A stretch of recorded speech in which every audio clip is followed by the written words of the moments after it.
Okay, I'd like to call our meeting to order. Please join me with the flag salute.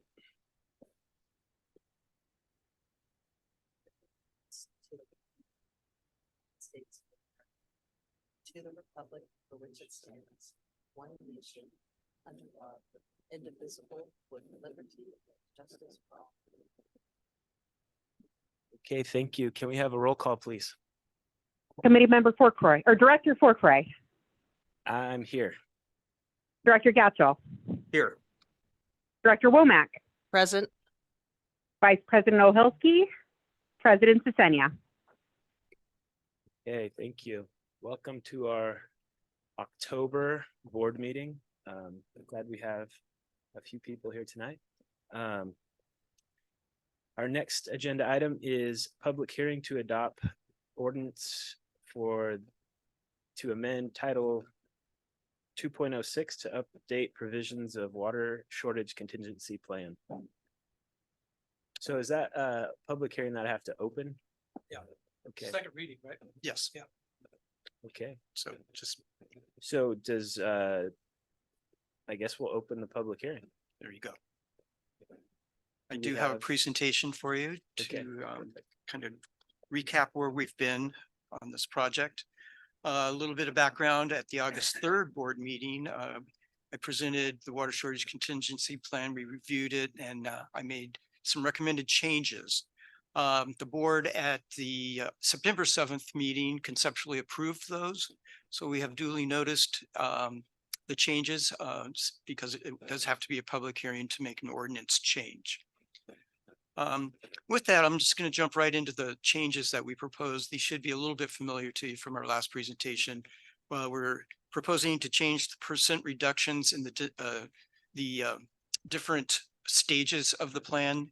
This is based on going back and looking at what the new 3-year average is for residential customers to kind of update it. Because as you know, our water service area has been doing a wonderful job conserving water. So this will be a little bit more reflective of how we actually use water. So are we punishing them for doing a good job? You have to understand if you're in a water shortage situation, there is no punishment. It's a necessity.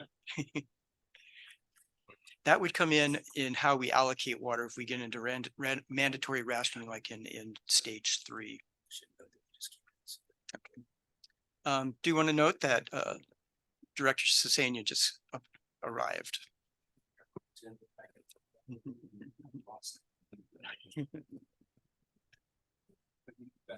Yes. Oh, you've got the wrong name plaque there. Switcheroo.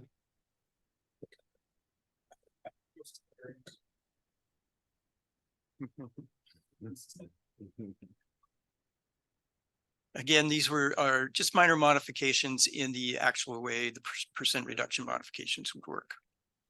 The next couple are how we enter and exit stages. This one keeps the way we enter currently, which is by accumulation of rainfall as it relates to average over a period of time. But as we discussed, and I want to point out, we did take this to the Utility Advisor Committee as well, and they supported these recommendations. That we also add a data point using the BMC spring water level metric, so that if we're seeing that the basin's holding its own or responding, actually going up, we don't want to go into a further stage of our water shortage plan. I think this is going to be where we head in the future as we have more confidence in our the metrics coming from the BMC. The exiting, we're adding the water level metric here as well, but I wanted to change, include the word, equivalent. Before we could have, like this past year, 2 years ago, we had a below average rainfall, about 13 some odd inches. And then we have a rainfall year of 34 inches. If you add those together, it would say that the equivalent of that would take us out of a stage. Because the way it is currently written, we've been in stage 3 since 2015 because we've never had 2 consecutive years of average or above rainfall. So this is, again, not to keep the community or water service area in a stage, when it really doesn't seem like we need it, especially with the water level metric being in that mix as well. And I do want to point out, all of these would come to the board.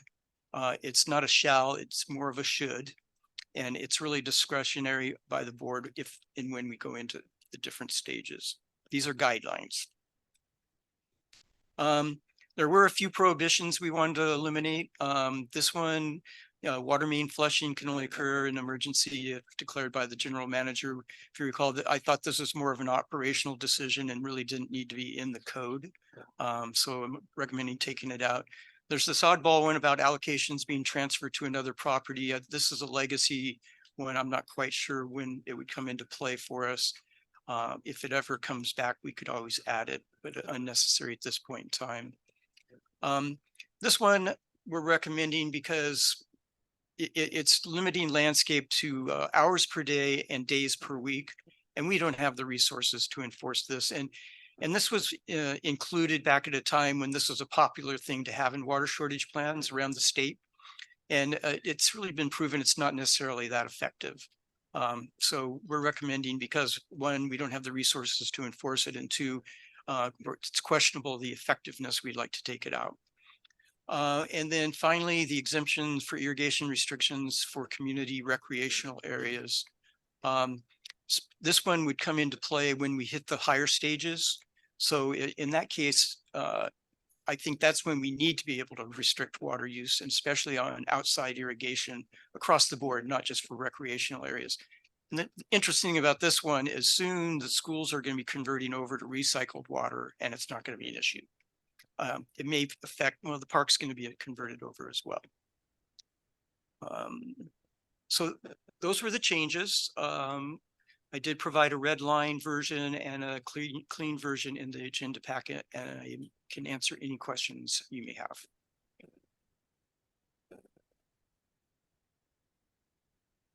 Questions from the board at all?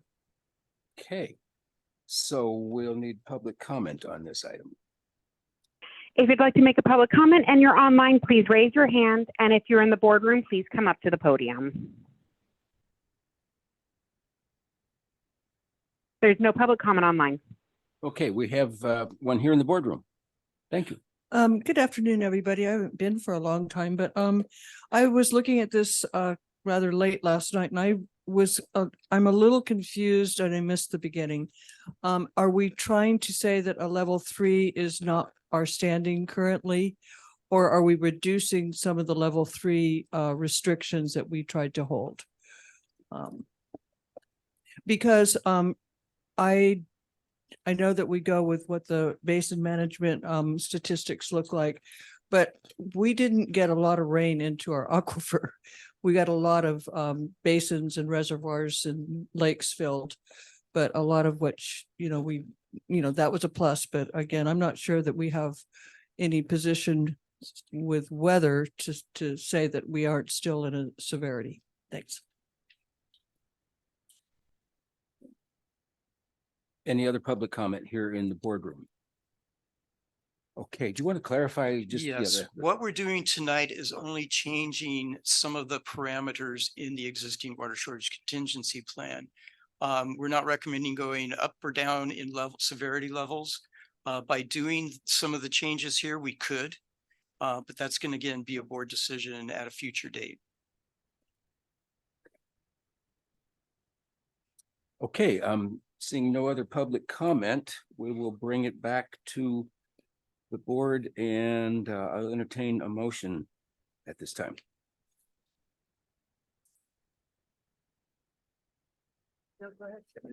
I move that the board adopt on second reading by title only ordinance 2023-02, amending title 2-06 of the district's code as presented. I'll second.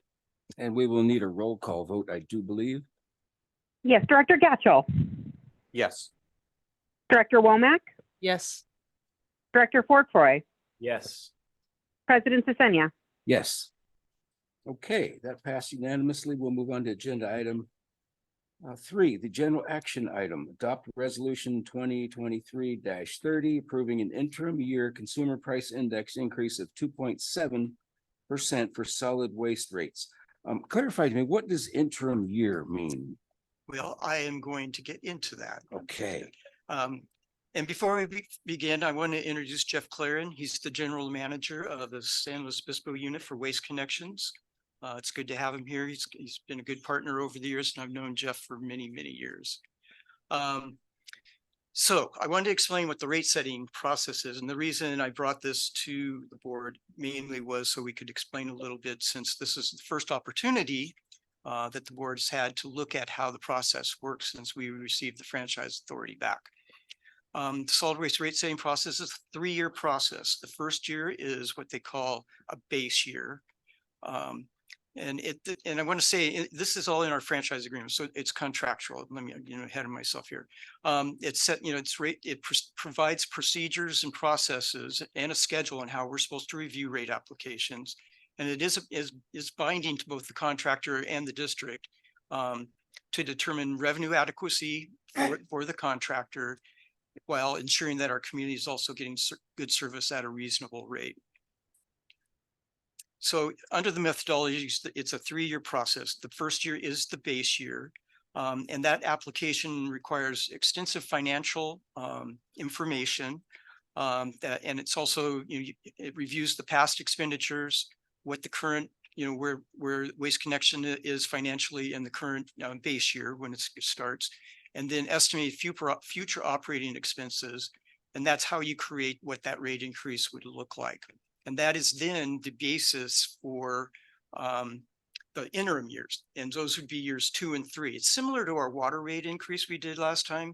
We established the rate, and then we did cost of living, approximate cost of livings for the next 2 years. So we did a three-year cycle similar to that, but it's not exactly, but that's kind of the idea behind it. So in the interim years, it's really just to adjust for consumer price index, and then any other things that could go up, like pass-through costs, which are like landfill tipping fees.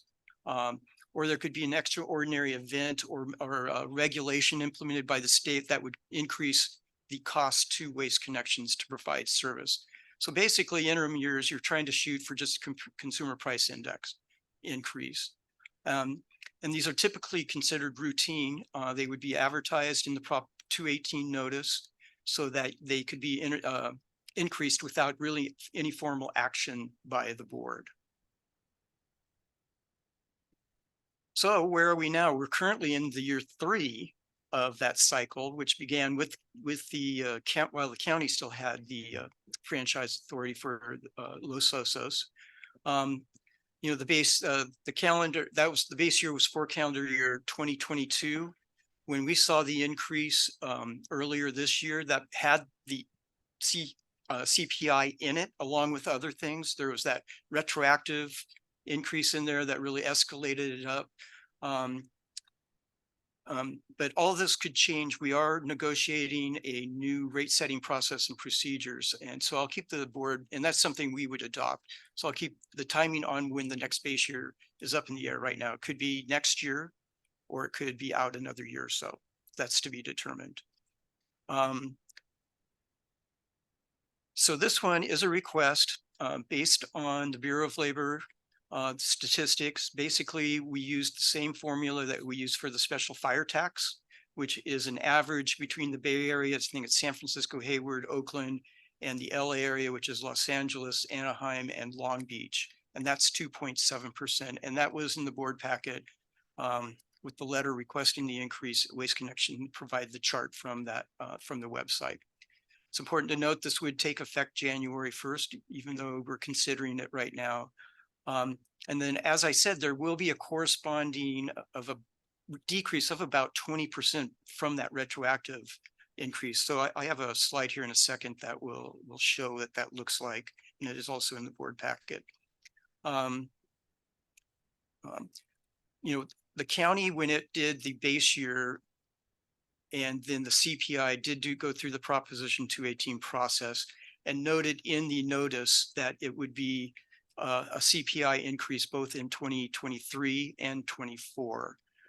So this has been duly noticed in that Proposition 218 notice, and that's consistent with the state law on how that acts. You can go up to 5 years with increases without having to go back out to a protest vote or a Prop 218. So the rates look like this. The current rate for the smallest level of service is the 34.94. With the reduction and then the 2.7% increase, you can see it's 27.74, and then that's consistent through the rest of the levels of service. And with that, I think that's my final slide, and I can answer any questions that the board may have. Any questions? Go ahead. I have one. So the latest increase we just went through, was that delayed because of COVID? No, that was a series of things. Okay, I could go back through the history. Waste Connections submitted their application to the county in 2021 in October. And the county kind of drug its feet on it, finally engaged a third-party consultant to analyze it. And then there was just delays that happened. And so it took over a year to get that approved. okay. So my next question is it's up for 2023 to have a new submission for, No, right now we're in, like I explained, the interim year. We're in the last interim year of that 3-year cycle. So if we stick to the schedule we have right now, we would see another base year application from Mission Country Disposal later this year, like in the late summer, early fall, for implementation in 2025. okay. So it's not like immediately next year we could see more increases. No. Okay. We're hoping we looked at everything that Mission Country Disposal was going through in terms of having to buy new trucks and a lot of other things a lot of it was regulatory. Right, I remember. So we're hoping not to see increases like those again. Okay, good. I am also hoping. I guess one thing I just want to clarify is the current service rate includes the retroactive fees. Because this is something I've been trying to explain all around town, because obviously the rates went way up, but they're due to come back down some at the end of 2023, right? Correct. December 31st is when it's. And so these percentages, the 2.7 would apply to that reduced when the retro is rolled off of it. It would apply to that rate. Yes. So like the number that's missing in there is, it would fall to $27.01. And then I think is on the sheet, and then the 2.7% brings it to 27.74. Yeah, I don't have all the numbers But it comes down and then it comes up a little. Yes. Okay. Exactly. It's being applied to the rate minus the retroactive Got it. increase. And you did put that in there. I remember seeing it. Yeah, it's on. So on it's one of the like sheets. up again Exhibit it. 74 cents or Oh, something. I do that. Yeah, well, for that one. Yeah. Right. So the other question I have is, so what we're doing right now, I mean, we're looking to vote about this, but normally that would just be applied and we Well, wouldn't. let's say Yeah, we right. were back in 2022, when the base year was established, we would have done a Prop 218 notice that said, and the Sure. counties did say, but what the other nuance here is, when we supported the process the county was doing, Sure. we only approved the 2023 in our resolution. We didn't approve the 2024. Oh, So when I went back and looked at that, on a technicality, I just wanted to make sure that everything was transparent in the sure, open. sure. But typically these interim CPI increases, we wouldn't really look at those. They would just happen. They would just happen, similar to our water rate increase. Okay. Yeah. So basically it's already been And then, decided. right, and then There's Waste not- Connections would notify in their billing that the rate increase is coming. Sure. There is that notification. Okay. Yeah, I just want to make sure that's kind of out there. It's like, we're doing this for technical voting reasons, right? Right. The choice has already been made. Yes, it's contractual. Yes. Yeah, so I pulled up the Board of Supervisors agreement that they did in 2022 vote. So there's an 82% increase in 2022, which was a shock to a lot of people.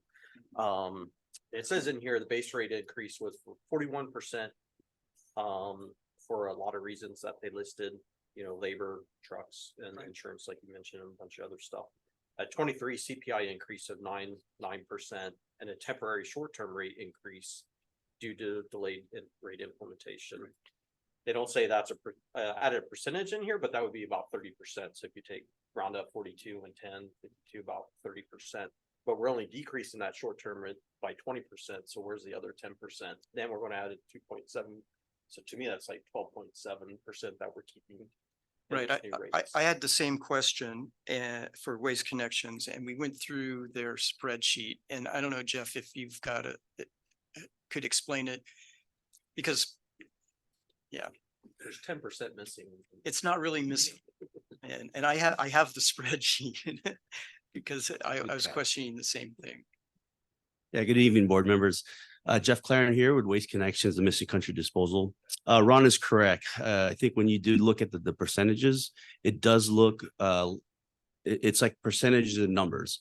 So when you actually do the number itself and reduce it by the percentages, and then you have to, when you subtract everything out and then you redo the percentages, it does not equal to that 30%. It equals to that 20% where it is. But if you follow the math on the numbers, it's kind of, it's correct. It's like apples to apples. It's not apples to apples to go percentage and numbers.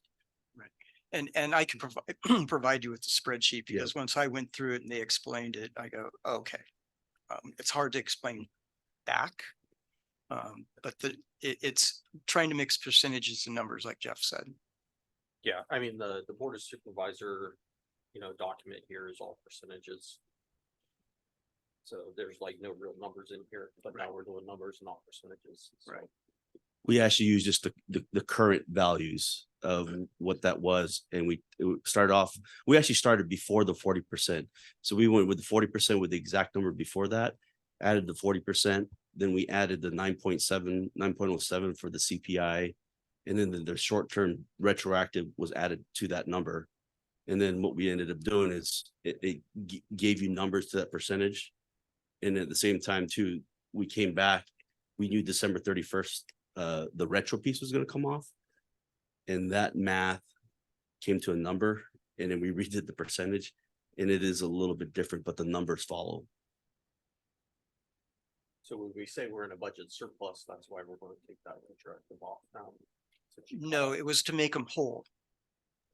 The retro was because based on the amount of time it was taking, we agreed upon the rate should have been implemented July 1st, 2022. January of 2022. Oh yeah, July. I'm sorry. You're Yeah, right. July of Also, July of 2022. 2022. And so because they were losing money or not losing, but Not recognizing the revenue needs that revenue. were there, that was to make up for that time lapse of before it could go into effect, to make up for that revenue loss that they were experiencing. Because at the end of the day, when we get to a base year, you'll see, there's the, part of what I said, revenue adequacy. Again, contractually, they are entitled to make 7% profit on allowable costs. And we'll go through that when we get to that. Pass-through costs are things they're not allowed to make profit, and that's like tipping fees and other types of fees like that. And so with the expenditures, like you were noting there, Troy, in the county report, those were the things that added up to that 41%. Yeah. And then in that was the CPI, and then in that was the retroactive to make up for that revenue loss that they were experiencing. Yeah, they have in here that 40%, 9% was -8 for 2020 and 24% for 2021. Right. And then they added another 9% for the 2023 CPI, and another 30% before short term. Right. But you're seeing percentages, and what Jeff's saying is they were working with numbers, and then the percentages were generated from the numbers. Almost like compounding interest. Percent times the percent gets a little bit But different. you have a spreadsheet, you think that kind of explains this, that you could share with Troy? Yeah. And the rest of us, okay. And then if we have further questions, maybe we could. I mean, from a community standpoint, for me, it's hard to vote for an increase when it's so shocking to the community and the impact it has. But you have to understand, if it's agreed on that the numbers are correct contractually, if you don't, then what do you do? Yep. Understand. They could stop providing service. And we did it in good faith. We were supposed to get this in July of 22. We never asked for any interest. We just said, as long as we kind of get the money that we were asking for, We pushed the county a lot to see if we can kind of get this on the agenda. So in good faith, we still never stop service. I mean, that's one of our goals is to provide customer service with their drivers. And we kept going. Unfortunately, it was a year and a half later until the rate increase came in. And then that's very difficult when you see that big of a number of a shock. But that's what we worked with the county to kind of make sure everyone was kind of whole. So that's a real thing. They can just stop service if the contract isn't. Not if Going they've in good faith abided by what the Yeah. rate setting process asks for. Because there's no other service providers in the county, correct? or are there? In North County, there In are North County. For us, there's not though. not south of the grade or Yeah. North Coast, Where does our trash go? Which landfill? Cold Canyon, Cold Canyon. Yeah, who owns Cold Canyon? Waste Connections.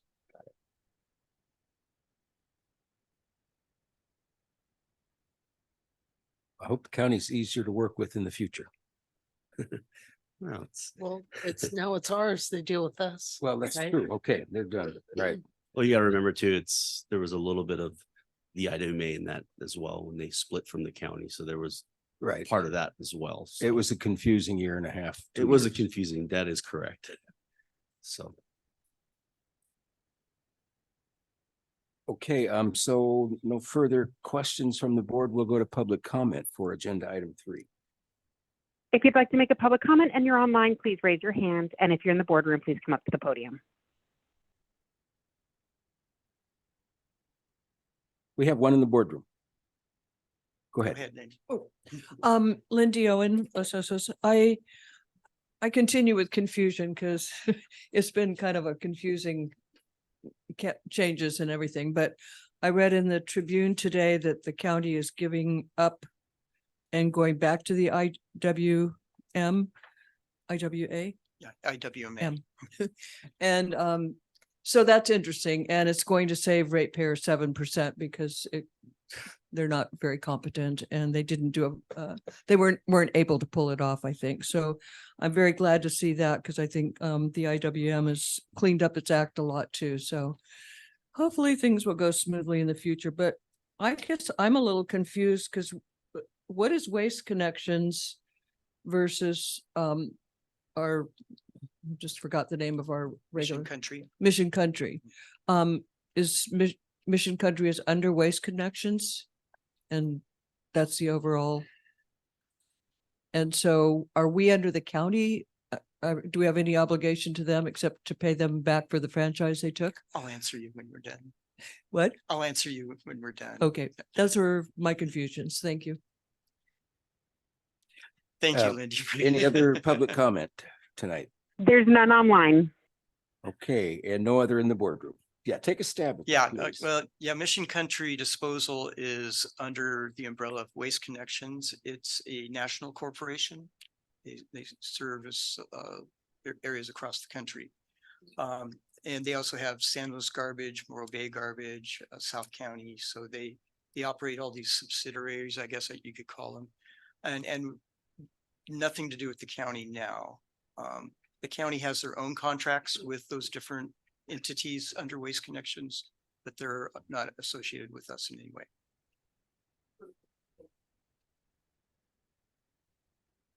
Okay, no further public comment. I will entertain that motion. I move that the board adopt resolution number 2023-30, increasing solid waste rates by 2.7% for the interim year 2024, effective on January 1st, 2024.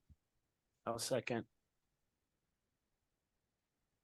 And Director Womack. Oh, sorry. No, it's a resolution, so we do need a roll call vote. That's what I was looking for. Yes. Director Womack, Yes. Director Forkroy, Yes. Director Gatchel, Yes. President Sisenia. Yes. Okay, that carried unanimously, and so we'll go on to agenda item 4, public comment for items not on the agenda. If you'd like to make a public comment and you're online, please raise your hand. And if you're in the boardroom, please come up to the podium.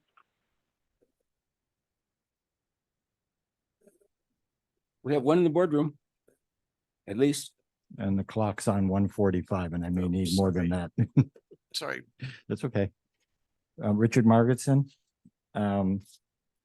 Next Thursday at the community center on the 12th is the People Helping People Awards dinner, pizza party. And we're so busy, or we've been doing so many things this year that as president, it got by me that last year was our 50th anniversary. So we're celebrating not only the award winners, but also our 50th anniversary. And I'm going to give a little history lesson of People Helping People, where we were, where we are, and things we've done. And just for, if the board's interested, we have 4 of our award winners sitting here in the room. Chuck was Person of the Year 2 years ago. Ron was Lifetime Achievement 2 years ago. Chuck Cribbs and Carol Cribbs that was what, 10 years ago, 8 years ago, something like that. They were Volunteers of the Year, and Lindy Owen has been our Volunteer of the Year in the past. So a good portion of this room is People Helping People related.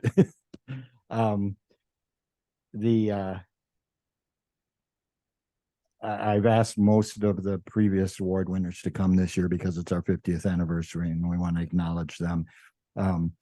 When I took over presidency 11 years ago, I wanted these awards to mean something and hang in our office to remember people that had gotten the organization to where we are now. And, one plaque especially, I'm glad we established now, was a Lifetime Achievement Award. And when I took the plaque into the trophy place that does our awards, of the 11 names on there, only 2 are still with us. So, and this year's recipient is in memoriam too, somebody from the past that we're recognizing. So, if anybody wants to come, I know Chuck's going to be there. Lindy and Chuck, Ron hasn't let me know yet. 5 o'clock, the doors open. 6 o'clock, we eat. You have to listen to me for a while after we eat, and you'll probably be home by 8 o'clock. So, thank you.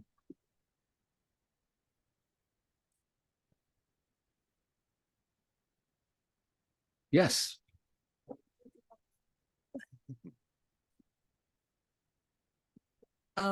Lindy again. I just thought I'd jump up, put out a quick idea. I've been, and a number of people have been concerned about the announcement sign for the community center that's at LOVR and Palisades.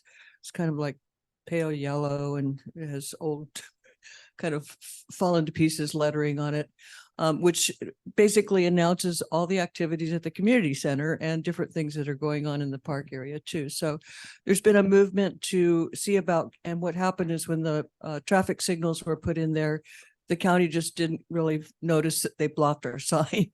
So there's a signal pole right in the middle of it. As you're driving through the light, you can kind of see it. But so Gary Katayama is working with the community center, and we've sort of taken it up and we'll be proposing it to the county to see about getting permission to move it over so that it actually sits where we can see it. One side is totally visible, but as you're going south, you can't see most of it. And then at the same time, it looks like it probably is celebrating at least 40 years. It's really outdated and pretty funky for Los Osos. And so we're hoping to see if we could make a little bit more attractive looking sign too. So just throwing it out as an idea, if anybody wants to get behind it, we sure could use some support because it's always a big project to do something like that in Los Osos. Thanks. I'll just add a comment for that. The county is also doing a Los Osos road improvement, and you can go online to where you can see the map of LOVR and make public comments on signals and stuff like that. So that might be a good area as they work on that project for the LOVR corridor through town. Yeah, that project will probably sit in another 10 years. Yeah, well, that's another area you can do public comment to the county. The 4th or 7th project we'll see. Thanks. It would be nice to have something other than a manual operated signboard out there. Okay, so we had no public comment online, I take it. And so is there anything there you wanted to address? I don't think I heard anything. Okay, so we'll go on to administrative and committee reports. Fire department's report. Is the chief with us tonight? I'm here. Can you hear me? Great. Yes. All right, perfect. All right, reporting you live from my pickup truck, but I'll go ahead and start with the statistical report. For the reporting period, we're looking at 111 calls, 72 medical aids, so predominantly medicals. We've had some refuse fires and some reports of burning, which typically tend to turn out to be barbecues. But nothing real significant for this reporting period. Looks like our auto aid that we've given to other agencies and aid that's come in is kind of remaining proportional. There is a spike 8 times that the county came out to help us. That's going to be due to our multi-company training that we've been doing, and county engines coming in to cover behind us, affording us the opportunity to go out and train. So that is the statistical report. Like I said, pretty uneventful. Nothing crazy happened. Any questions on the statistical report? Anything here? No. Nope. Very good. I'll go ahead and move on to the board report. So primarily what we had a lot of is we're able to get back out in the community finally, and we're really looks like we're starting to integrate with the community well and participate in events. There's a list of events there. We attended the Olympia Cultural Festival, the Rotary Fun Day, the Veterans Day ceremonies at the park that we do every year, the cultural fair at St. Elizabeth's Church. So it's just good to get back out there and be fully functioning with the community again. Coming up this week, we're going to be doing some physical agility testing and interviews for prospective reserve firefighters. I believe we have about 8 applicants that we're hoping to do physical agility testing and interviews for. Looking like we've got a pretty good group, so we'll see how that goes. Coming up on the 12th, we're going to participate in the Alicia Ann Roush burn relay. That'll be coming into the county on the north end. They'll slowly make their way through, and we'll catch them as they come into the response area into the South Bay community, and we'll go out to Monarch Grove Elementary School and do a little show and tell out there, and then we'll escort the relay as they head off towards San Luis Obispo. With some of the new employees that we have at the station, I'm going to be sending 2 of them to surf rescue class, try to get them certified as rescue swimmers, which will bolster our abilities to provide rescue services here in the community. Some things that didn't make the report, just a little update on our medic squad. They have officially started tearing in and replacing the motor. They just pulled the engine out today. They have all the parts, so I'm hoping sometime next week I'll get that magical phone call that tells me it's ready to go. As far as our fire engine, it's still in for warranty repair. They called me today and they said it was ready to go, and I asked them if they checked everything out, and they missed a couple things, so hopefully it'll only be another couple days and we can finally get our engine back. Coming up also this week, we're going to be doing hose testing out at St. Elizabeth's Church. They've been gracious enough to allow us to use their parking lot.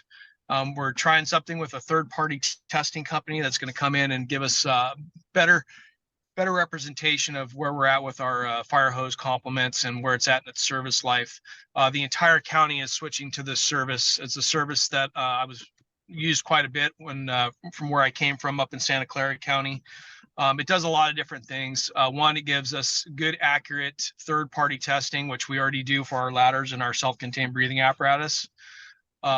But it puts less risk on our employees.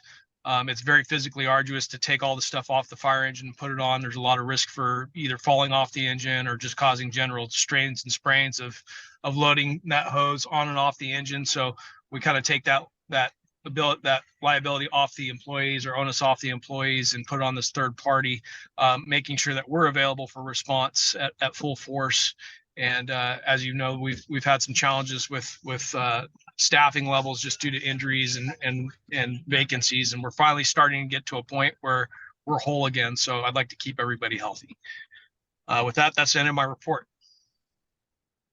Any questions from the board? If I could add real quick, Yes. because I didn't stick it in my GM report and Paul didn't mention it, we did kick off the standard cover study. We provided them with, I think, 99% of the information they need. I think we'll have our actual kickoff meeting with the consultant next week. So just want to let everyone know it's underway. Great. Okay. Thank you, Chief Robbins. You got it.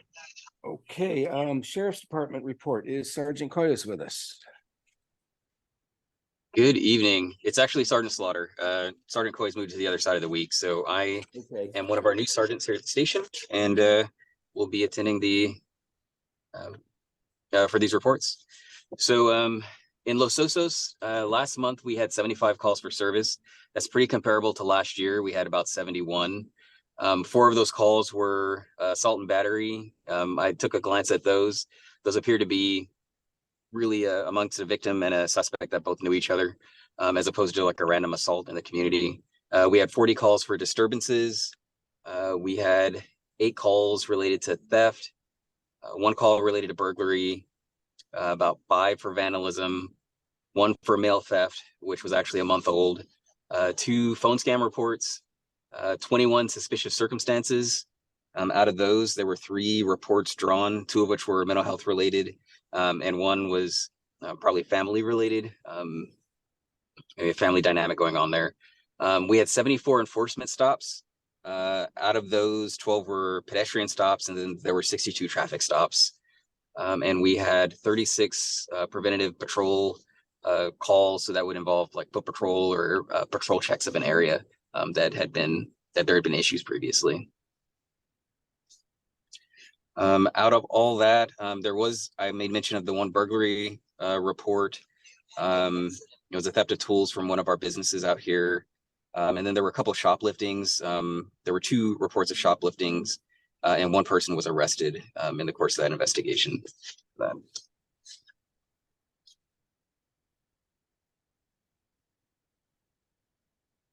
think we lost the sheriff. Okay, I'm here, and that is the end of my report. Do you have any Okay. questions for me? Okay, thank you. Any questions from the board? Okay, great. Thank you. Highway Patrol. Thank you. Yeah, good evening. Lieutenant Tim Santor with you guys this evening. Hope everybody's doing well. Got just a really quick report for you guys tonight. It was actually a pretty slow month for us out there in Los Osos, which is a good thing. We ended up with 4 total traffic collisions. One of them being a non-injury, and the other 3 were a very minor injury collisions with nobody transported out any of them. So yeah, it's a nice quiet month out there, and we're looking forward to it. Got any questions from anybody? Anything from the board? No, good. We're glad it was off to a quiet start of the school year. Yes, that's awesome. Thank you. Thank you. Utilities Department report. I'm just going to touch on a couple of things here. We did put out to bid the well equipping phase of the program C well, the Bay Oaks well. Hartzell, general engineering contractor, was low bid, came in just over the engineering estimate, which was nice. It's also nice that we have the same contractor doing the transmission main and the well equipping part. So there won't be any conflict of coordination, as those 2 projects do have to connect. We are lagging a little bit in time on the transmission main. We switched from trenching to horizontal boring to get under LOVR, and we're looking at maybe continuing that down Mountain View because high groundwater. So we're just trying to work through the elevation changes that would make from moving from trenching to horizontal boring. The big one for the community, especially the neighborhood around 16th Street North Tank, is it's going to start. I have December, what did I put in here? 18th as these started, or no, just October 16th. It's actually going to start Monday, October 9th. So we did all our noticing up there to get those neighborhoods ready for the noise. We stressed with the contractor on staying on schedule. I have a good feeling about this contractor. They're going to complete the work, all the work, in 2 months, where the last project took over 4 months. And so we're hopefully to really tighten this one up schedule wise. And then basically October is going to be a busy month. We're going to start the Skyline groundwater monitoring well. I think that's going to kick off on October 16th. So a lot of projects starting here this month. So we'll have more to report on that. That's all I had on the utility side. On my GM report, or wanted to update on the annual financial audit that it's underway. The auditors were in the office for 3 days in September, late September. Every preliminary results look very, very good again. So we're excited about that. We'll have a draft report for me and staff to review in November. It'll go to FAC in December and to the board at your January meeting. If we can stay on schedule. We did release our water resiliency intertie project initial study and mitigated negative declaration. That hit the streets on September 27th. We have a 30-day public review and comment period that ends October 27th. We'll have to respond to comments, so we'll be bringing that back for the board to look at the December meeting. And then finally, I want to recognize Margaret for her years of service. She had an anniversary, 17 years. So we're just very happy that she left, came back, and we're enjoying having her on staff. And with that, I can answer any questions. Questions from the board? Thank you, Margaret, for 17 years. It's awesome. Yeah, thank you. Big, yeah. It's okay. We got Chamber of Commerce. Marshall's not here. We probably don't have anything to Chamber of Commerce tonight. Community Advisory Council. I gave that report last week. The takeaway from that meeting for me was that we're going to be seeing more guest house and remodel applications coming through. Into Mitchell, there's a big remodel proposed. Now, none of these I think have gone to the Coastal Commission. They're probably working their way through the county process. The Anastasi plat map was back. That's the big parcel between the driving range for Sea Pines. And it was just, I think, a procedural move that they have to do probably ever so often.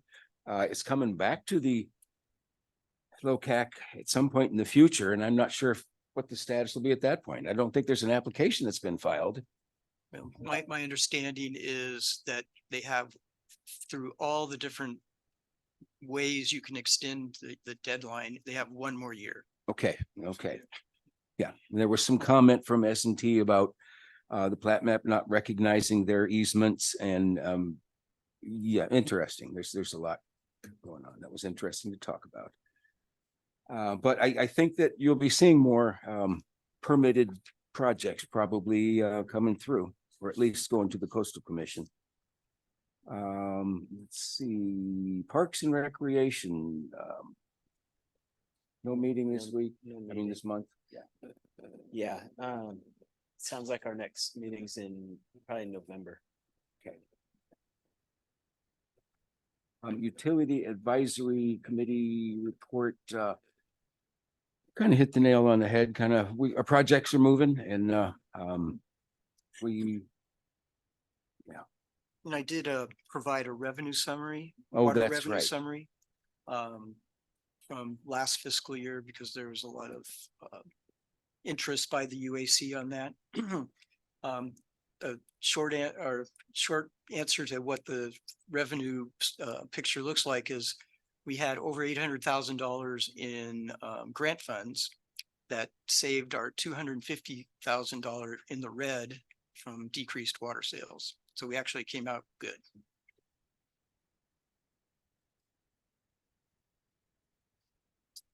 Finance Advisory Committee, Monday. So I was a little under the weather, so Chuck, I filled in. thank you, and Chuck. Met new committee member, Mr. Cribbs, and actually had 4 committee members there.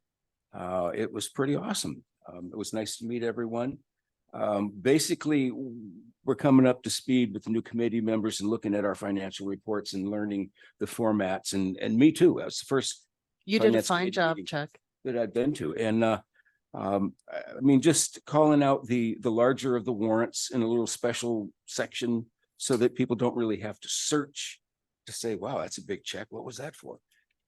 It was all good. Some of the committee members had suggestions for how we could spend the income that we're going to be making off the investments that we've recently branched out into. So it'll be interesting. We're going to hear a lot more from that committee, I'm sure, in the future. Emergency services, no meeting this month. No. And basin management did not meet this month. It was, everybody was on vacation. Director's announcements of district community interest, reports on attendance at public meetings, training programs, conferences, and so forth. Anything that anybody wants to bring up?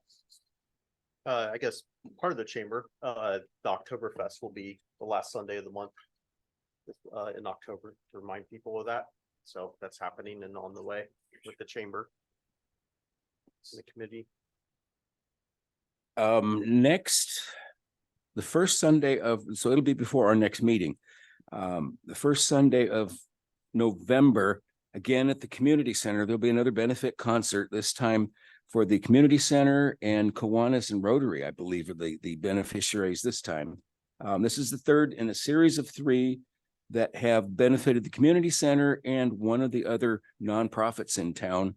I think last Sunday was the Estero the Estero Area Kindness Coalition, and they had a wonderful raffle.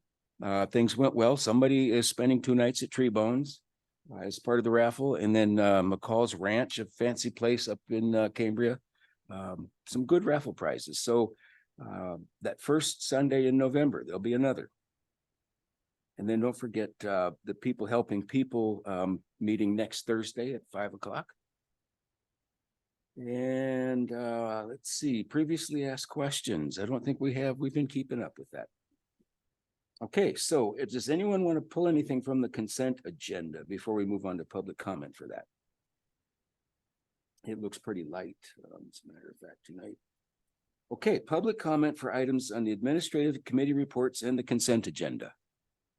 If you'd like to make a public comment and you're online, please raise your hand. And if you're in the boardroom, please come up to the podium.